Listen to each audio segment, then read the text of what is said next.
ہو جائیں گے۔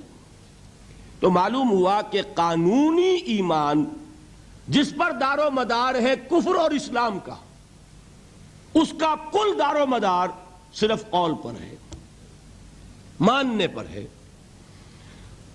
اقرار باللسان پر ہے۔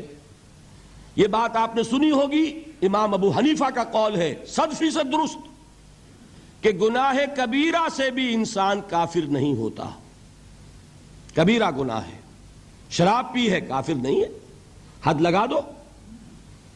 حضرت عمر نے اپنے بیٹے پر حد جاری کی، ایک مرتبہ مصر میں حد جاری ہو چکی تھی، لیکن حضرت عمر کو احساس ہوا کہ وہاں شاید رعایت کی گئی ہوگی خلیفہ کے بیٹے پر حد جاری کرنے میں، لہذا پھر بلایا اپنے پاس اور دوبارہ حد جاری کی۔ حد جاری کرو لیکن کافر نہیں ہوگا۔ اگر کسی سے زنا ہو گیا ہے، میں آپ کو واقعہ سنا چکا، غامدی خاتون، حد جاری ہو جائے گی، لیکن یہ کہ اس کو کافر نہیں کہہ سکتے۔ کافر کیا کہیں گے؟ میں تو سنا چکا آپ کو کہ ذرا کسی نے کہہ دیا بے حیا عورت تھی تو حضور نے کیسی ڈانٹ پلائی ہے، کتنا اس کا رتبہ بیان کیا ہے۔ اس نے تو وہ توبہ کی ہے کہ مگر مدینہ کی پوری آبادی پر اس کو تقسیم کر دیا جائے تو سب کی نجات کے لیے کافی ہو جائے۔ معلوم ہوا تکفیر اور ہے اور کسی کا فاسق و فاجر ہونا اور ہے۔ اس میں حد فاصل انسان کا اقرار ہے۔ البتہ حقیقی ایمان، اب یہاں زمین و آسمان کا فرق آ جائے گا۔ ایمان دل میں اتر جائے تو کون نہیں جانتا کہ دل میں جو بات اتر جائے وہ عمل پر ضرور اثر انداز ہوتی ہے۔ یہ بات سیدھی سی ہے، دل میں یقین ہو عمل اس کے مطابق ہوگا۔ 2 اور 2 4 کی طرح مثالیں دے دوں آپ کو۔ آپ کو یقین ہے آگ جلاتی ہے، آپ ہاتھ ڈالتے ہیں اس میں، کیوں؟ یقین ہے کہ جلاتی ہے، لہذا کوئی شخص ہاتھ نہیں ڈالے گا۔ غلطی سے پڑ جائے تو پڑ جائے، جان بوجھ کے کون ڈالے گا؟ اچھا، میں بلکہ یہاں تک کہا کرتا ہوں کہ یقین تو بڑی دور کی شے ہے، گمان بھی ہو، گمان، اس کا نتیجہ بھی عمل میں نکل آتا ہے۔ کون شخص نہیں جانتا کہ سارے سانپ زہریلے نہیں ہوتے؟ معلوم ہے نا؟ لیکن جو سانپ ہے پتہ نہیں کمبخت یہ زہریلا ہے کہ نہیں؟ یقین نہیں ہے کہ یہ زہریلا ہے، ہو سکتا ہے کہ زہریلا ہو، صرف ظن ہے نا، آپ قریب پھٹکتے ہیں اس کے۔ معلوم ہوا کہ یقین تو بڑی شے ہے۔ وہ تو میں نے اقبال کے آپ کو شعر سنایا بارہا، یقین پیدا کرے ناداں یقین سے ہاتھ آتی ہے، وہ درویشی کے جس کے سامنے جھکتی ہے فغفوری۔ یہ اولیاء اللہ کون تھے؟ صاحب یقین ہی تو تھے، اور کون تھے؟ جن کے سامنے بادشاہ جھکتے تھے۔ شیخ عبد القدوس گنگوہی رحمت اللہ علیہ کس زمانے میں تھے؟ یہ ابراہیم لودھی اور اکبر کا زمانہ، بابر کا زمانہ، جب جنگ ہوئی ان کے مابین۔ ابراہیم لودھی چل کر آیا ہے کہ بابر آ گیا ہے، میں جا رہا ہوں مقابلے کے لیے، پانی پت کی پہلی جنگ ہونے والی ہے، میرے لیے دعا کر دیجئے۔ فرماتے ہیں ذرا ہٹ جاؤ، ہماری دھوپ چھوڑ دو۔ دعا نہیں کی اور وہ شکست اس نے کھائی، مارا گیا۔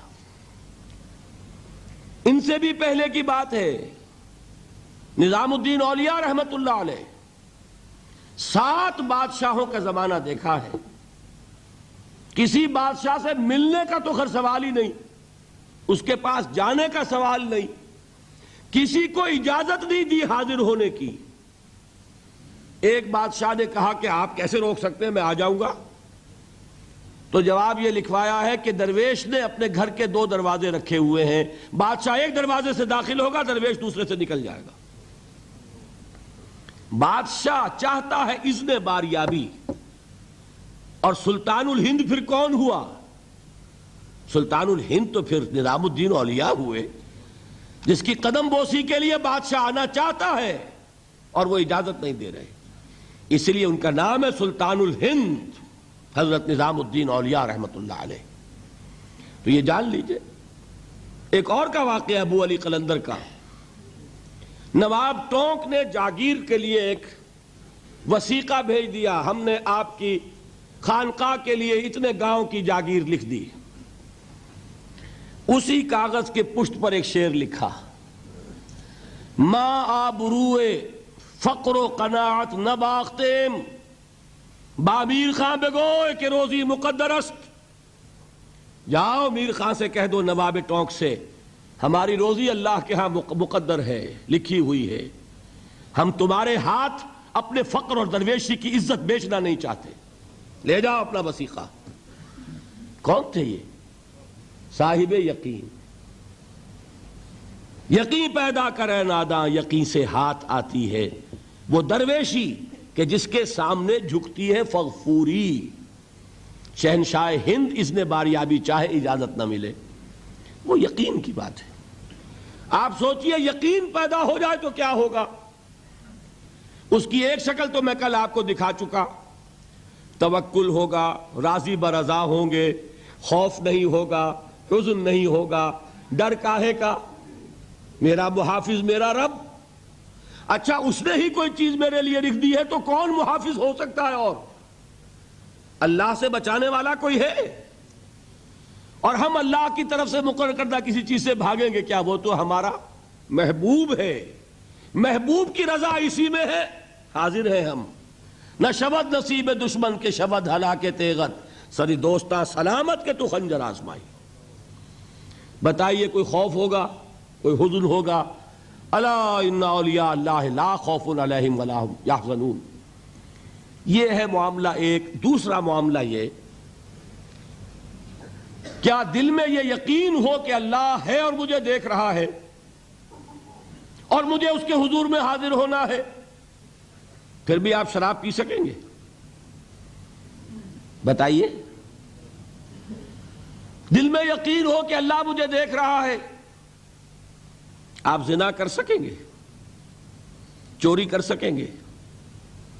یہ یقین زائل ہوگا کسی وجہ سے۔ اس یقین پر غفلت کے کوئی پردے پڑ جائیں گے تو گناہ ہو سکتا ہے۔ یقین موجود ہو تو گناہ نہیں ہو سکتا۔ منطقی بات ہے کہ نہیں؟ میں مثال سے اور سمجھا دوں۔ اگر چوراہے پر کانسٹیبل کھڑا ہے، آپ نے دیکھ لیا، ساتھ ہی آپ نے دیکھا ایک کونے میں موٹر سائیکل لے کر تیار سارجنٹ بھی کھڑا ہے، آپ کی گاڑی صحیح جگہ آ کے رک جائے گی نا، 1 انچ آگے نہیں بڑھے گی۔ اور اگر آپ نے دیکھا کہ چوراہا خالی ہے، کوئی دیکھنے والا ہے نہیں، تو اچھے بھی دائیں بائیں دیکھ کے نکل جاتے ہیں کہ نہیں؟ صحیح بات کیجئے۔ آدمی اپنے آپ کو دھوکہ دیتا ہے، بھئی یہ سارے ٹریفک رولز بچاؤ کے لیے ہے نا، تو دور دور تک کوئی ٹریفک نہیں ہے، خامخواہ کھڑا رہوں میں یہاں کائے کے لیے؟ لیکن دور دور تک کوئی ٹریفک نہ ہو لیکن سارجنٹ کھڑا ہو، پھر آپ پابندی کریں گے کہ نہیں؟ حالانکہ اس کی کیا حیثیت ہے، کیا اس کی تنخواہ، کیا اس کی حیثیت، کیا اس کی اتھارٹی، کتنی وہ سزا دلوا دے گا؟ اول تو پاکستان میں تو 2-4 روپے سے وہی معاملہ طے ہو جائے گا، اس سے زیادہ کی بات ہی نہیں۔ لیکن یہ کہ وہیں آپ کی گاڑی آ کر رک جاتی ہے۔ اگر یہ یقین ہو کہ اللہ ہے اور مجھے دیکھ رہا ہے تو کیا اس کا قانون توڑیں گے آپ؟ یقین والے ایمان کے ساتھ معصیت جمع نہیں ہو سکتی۔ قانونی ایمان کے ساتھ معصیت کے ڈھیر لگ سکتے ہیں، جیسے کہ ہمارے ہاں ہے لما تقولون ما لا تفعلون کبر مقتا عند اللہ ان تقولوا ما لا تفعلون۔ اے ایمان کے دعوے دارو، کیوں کہتے ہو جو کرتے نہیں ہو؟ اللہ کے غضب کو بھڑکانے والی ہے یہ بات کہ تم کہو جو کہ کرتے نہیں ہو۔ ہماری امت کی اکثریت کا حال یہی ہے کہ نہیں؟ یہ کیا بات ہے کہ قانونی ایمان ہے، اس کے ساتھ معصیت کے انبار ہیں۔ حقیقی ایمان ہو تو معصیت کا وجود ہو نہیں سکتا۔ اب اس پر حدیث